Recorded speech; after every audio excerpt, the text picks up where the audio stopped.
ओडिशारू पश्चिमबंग चोराचालाण बेले जातीय राजपथरे टाटा मेजिक गाड़ी को धक्का दे धरापड़ा शालकाठ बोझे पिकअप भ्यान ड्राइभर हेल्पर फेरार। काठ बोझे पिकअप को जबत कला वन विभाग।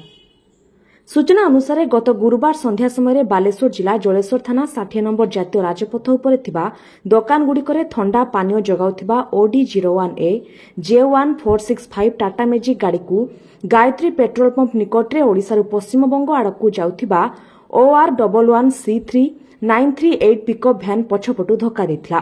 धक्का देबा परे घटनास्थलरू ड्राइभर और हेल्पर बिल भितर देई दौड़ी पळाइथिले। तेबे ड्राइभर हेल्पर पळाइ जिबा देखि स्थानीय लोके संदेह करी पॉलिथिन घोड़ा जाइथिबा गाड़ी को खोलिबा परे सेथिरे शालकाठ बोझे होइथिबा जणा पड़िथिला।